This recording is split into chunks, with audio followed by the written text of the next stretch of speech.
سیاسی اور نظریاتی قیادت پہ دباؤ ڈالا جائے، اور تیسرا کہ علاقے کے اندر، خطے کے اندر ان کی جو متحارب حمایت یافتہ حلیف تنظیمیں ہیں ان کو بھی کمزور کیا جائے۔ تو میں سمجھتا ہوں پچھلے پونے 2 سال میں انہوں نے ان کی جو متحارب حمایت یافتہ تنظیمیں تھیں، حماس، ہوتی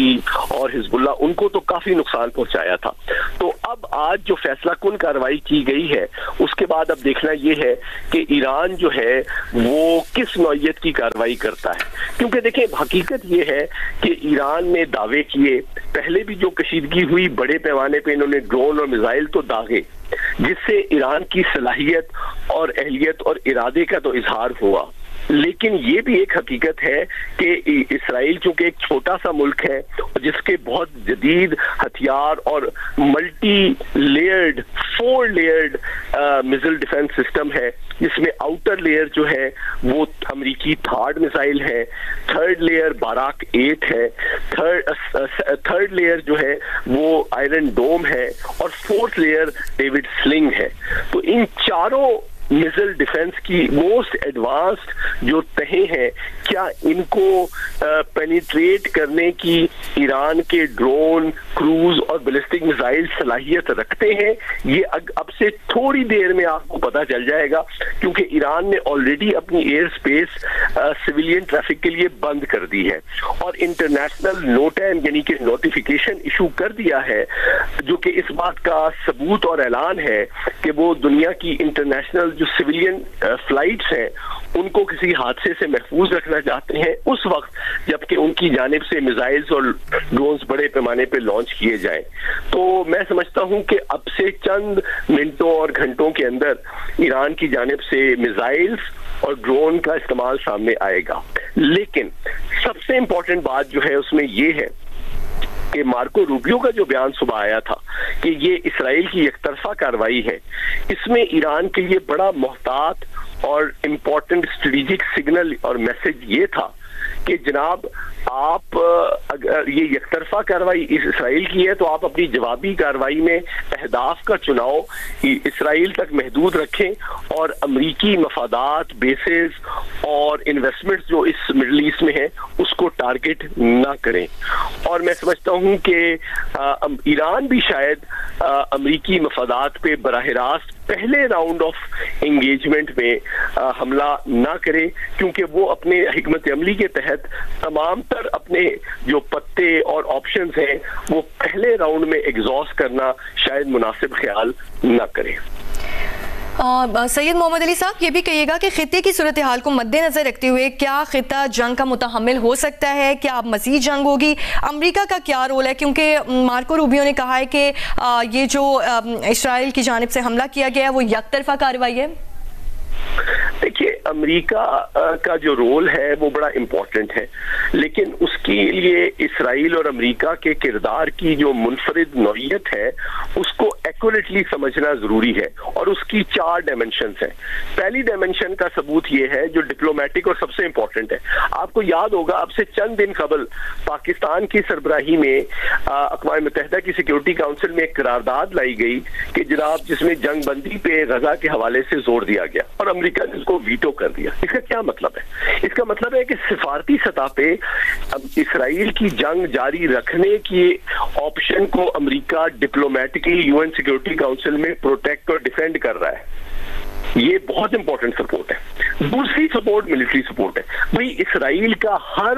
آرمی، ایئر فورس، نیوی کا ہر ہتھیار، ہر گولی، ہر بم، ہر میزائل، ہر طیارہ امریکہ کا دیا ہوا ہے، اور امریکہ نے کبھی اسرائیل پہ بوجھ نہیں ڈالا کہ جناب اگر آپ نے یہ فلانا ملک یا فلانا شہری یا فلانا سویلین کو ٹارگٹ کیا تو ہم آپ کے ہتھیار بند کر دیں گے، ایسی تو کوئی بات نہیں ہے۔ ہاں اب مارکو روبیو کا یہ بیان کہ جی یہ یک طرفہ کارروائی ہے، اس کا مطلب یہ ہے کہ بھئی ہتھیار تو ہمارے دیے ہوئے ہیں اسرائیل کو، لیکن ظاہری بات ہے اس میں پائلٹ اسرائیلی بیٹھا ہوا ہے، تو آپ ہمیں مورد الزام نہ ٹھہرائیں، انہوں نے اپنی مرضی سے اس کو استعمال کیا ہے۔ تو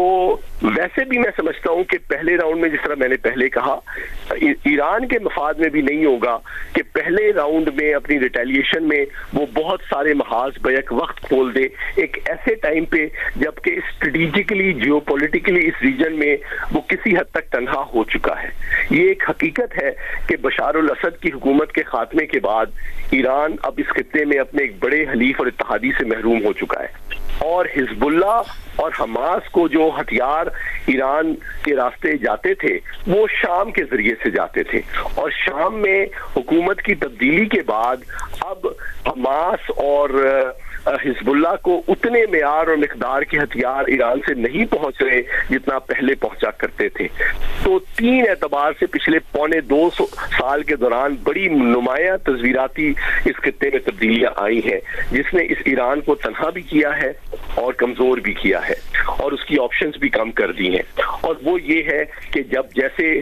شام میں حکومت کی تبدیلی ہوئی تو اب شام کی سرحدیں اس ایران کے لیے میسر نہیں ہے کہ شام کے راستے حزب اللہ اور حماس کو ہتھیار ایران سے پہنچے جو کہ اسرائیل کے خلاف استعمال ہو سکے.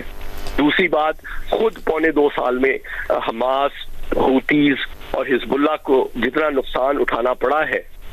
وہ بھی ایران کی حمایت میں آج ان کی جو صلاحیت میں کمی آئی ہے اس کی صورت میں ظاہر ہوگا. اور ان تینوں چیزوں کو اگر آپ ملا کے دیکھیں تو اب لگتا ہے کہ ایران کو یہ جنگ کچھ کسی حد تک ان کی حلیف جماعتیں ابھی بھی ہیں جو کچھ نہ کچھ کارروائیاں تو اسرائیل کے خلاف کریں گے, حوتیز بھی کریں گے, حزب اللہ بھی کریں گے, لیکن ان میں شاید وہ یعنی کہ افیکٹونیس نہ ہو جو 2 سال پہلے ان سے تصور کی جا سکتی تھی, صرف اس وجہ سے کہ آج ان کا سپلائی روٹ اور ان کی لاجسٹیکل سپورٹ جو ہے ان کو میسر نہیں ہے. البتہ جس لیول کی اسکیلیشن آج اسرائیل نے کی ہے کہ براہ راست یک طرفہ طور پہ ان کی فوجی اور ایٹمی قیادت کو نشانہ بنایا ہے, ان کی تنصیبات کو نشانہ بنایا ہے, تو میں سمجھتا ہوں نہ صرف ایران کے خطے میں اپنے سلامتی کے لیے بلکہ داخلی سطح پہ اپنے سیاسی نظام اور حکومت کی پاپولیرٹی اور افیکٹونیس کے لیے بھی ضروری ہو جاتا ہے کہ وہ ایک مؤثر جواب دے. میں توقع کرتا ہوں کہ 3 طرح کے اہداف ایران اپنی جوابی کارروائی میں نشانہ بنا سکتا ہے. پہلی لیول پہ وہ ایئر بیسز جن ایئر بیسز سے وہ اسرائیلی F-35 نے ٹیک آف کیا ہے اسرائیل پہ ایران پہ حملے کے لیے, ان ایئر بیسز کو ایران نشانہ بنا سکتا ہے ڈرونز اور میزائلز کے ذریعے. دوسرے لیول پہ جو چونکہ ایران کی ایٹمی تنصیبات کو نقصان پہنچایا گیا ہے تو اسرائیل کا جو سب سے امپورٹنٹ نیوکلیئر ریسرچ سینٹر ہے جو کہ ڈیمونا نیوکلیئر ریئیکٹر ہے جو کہ ان کی ایٹمی پروگرام کا سینٹر پیس ہے, این ممکن ہے کہ اس کو بھی نشانہ ایران کے میزائلز کے ذریعے بنایا جائے. اور تیسرے لیول پہ چونکہ پاسدارانہ نے انقلاب اور جوہری سائنسدانوں کی لیڈرشپ کو بھی ٹارگٹ کیا ہے اسرائیل نے, تو این ممکن ہے کہ جو ان کی نیوکلیئر ان کے کمانڈ سینٹرز ہیں اور ملٹری ہیڈ کوارٹرز ہیں ان کو بھی ایران جو ہے اپنی جوابی کارروائی میں میزائلز کے ذریعے سے نشانہ بنائے. تو یہ میں سمجھتا ہوں میری توقعات ہیں اگلے آنے والے منٹوں اور گھنٹوں کے دوران. اگلے آنے والے جو منٹس ہیں جو گھنٹے ہیں وہ بہت اہم ہیں. محمد علی صاحب یہ بھی کہیے گا ایران پر یہ حملے اتوار کو طے امریکہ ایران بالواسطہ مذاکرات سے ٹھیک 2 روز پہلے کیے گئے ہیں. اتوار کو تو ایٹمی مذاکرات بھی ہونے تھے, ان حملوں کا کیا مقصد تھا, اب ان کا کیا ہوگا؟ دیکھیے جو مذاکرات ہیں ان کو آپ 2 اعتبار سے دیکھیے. امریکہ اور اسرائیل کے جو مقاصد تھے ایران کے ایٹمی پروگرام کے حوالے سے وہ مشترکہ تھے. امریکہ بھی چاہتا تھا کہ ایران کے ایٹمی صلاحیت کو محدود کیا جائے اور اسرائیل بھی چاہتا ہے کہ ایران کی ایٹمی صلاحیت کو ختم کیا جائے, لیکن دونوں کے مفادات اور مقاصد تو ایک ہے لیکن حکمت عملی میں فرق ہے. امریکہ نے ایران کے خلاف سفارتی دباؤ اور معاشی پابندیوں کی حکمت عملی اختیار کی تاکہ اس کو ایٹمی پروگرام کو ترقی دینے سے باز رکھا جا سکے. اور آپ جانتے ہیں کہ پچھلی دہائیوں میں ایران پہ کتنی معاشی پابندیاں لگیں اور کتنا سفارتی دباؤ ڈالا گیا. تو امریکہ کی حکمت عملی ایٹمی پروگرام جو ہے اس کو روکنے کے لیے سفارتی دباؤ اور معاشی پابندیوں پر مبنی تھی، جبکہ اسرائیل کی حکمت عملی فوجی قوت کا استعمال تھا کہ براہ راست ایران کے ایٹمی تنصیبات کو تباہ کیا جائے۔ تو بنیادی طور پہ دونوں کی حکمت عملی میں فرق ہے، دونوں کے مقاصد ایک ہی تھے۔ لیکن میں یہ بتانا چاہتا ہوں کہ ایران جب بھی، اور یہ دنیا کی تاریخ بتاتی ہے اور کئی مستند امریکی ایٹمی جو ماہرین ہیں وہ بھی جو کہ اوباما ایڈمنسٹریشن میں انوالو رہے تھے ایران نیوکلیئر ڈیل کو نیگوشیٹ کرنے میں، وہ یہ کہتے رہے ہیں کہ جب کسی ملک کو آپ دباؤ ڈالتے ہیں، اس پہ پابندیاں لگاتے ہیں، تو آپ اس کو زیادہ انسیکیور کر دیتے ہیں، زیادہ مجبور کر دیتے ہیں کہ وہ ایٹمی پروگرام کو ترقی دے، بجائے یہ کہ آپ اس کو انسینٹیو دیں، اس کو کہ بھئی آپ کو اس کے علاوہ مواقع تلاش کرنے چاہیے، آپ اس طرف نہ جائیں۔ تو کیرٹ کے مقابلے میں جو اسٹک کی اپروچ ہوتی ہے وہ لوگوں کو ڈسکریج کرنے کے بجائے فورس کر دیتی ہے کہ جناب آپ اپنی سلامتی کے لیے جو ہے ایٹمی پروگرام کو ترقی دیں۔ تو میں سمجھتا ہوں کہ اب ایک بہت کرٹیکل مومنٹ اس خطے کی ہسٹری میں آ گیا ہے۔ ابھی تک ایران کی نظریاتی موقف اور سفارتی سٹانس یہ رہا ہے کہ ان کا ایٹمی پروگرام پرامن مقاصد کے لیے ہے، لیکن آج جب ان کے ایٹمی پروگرام کی قیادت اور فوجی قیادت اور ایٹمی تنصیبات کو براہ راست نشانہ بنایا گیا ہے، تو عین ممکن ہے کہ آج ان کی جو قیادت ہے وہ اپنے موقف پہ نظر ثانی بھی کرے اور نارتھ کوریا کی طرح، جس طرح وہ نان پرولیفریشن ٹریٹی سے نکلے تھے، ایگزٹ کلاز کو استعمال کرتے ہوئے قومی سلامتی کو درپیش چیلنجز اور براہ راست خطرات کے پیش نظر اس کو پرفیکٹ ریزن یا جسٹیفیکیشن کے طور پہ استعمال کرے کہ جناب اب ہماری مجبوری ہو گئی ہے قومی سلامتی کے لیے کہ ہم ایٹمی ٹیکنالوجی کو قومی سلامتی کے لیے ایک ایٹمی ہتھیار کے طور پہ ڈیولپ کریں، اور عین ممکن ہے کہ وہ اپنی پالیسی کو چینج کریں اور وہ اس طرف جائیں جس کے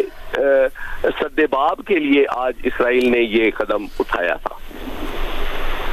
بہت شکریہ سید محمد علی، نیشنل سیکیورٹی ایکسپرٹ ہمارے ساتھ موجود تھے، بتا رہے تھے کہ بڑی کرٹیکل یہ کنڈیشن ہے، اسرائیل نے بڑا فضائی حملہ کر کے ایران کے خلاف باقاعدہ جنگ کا آغاز کر دیا ہے۔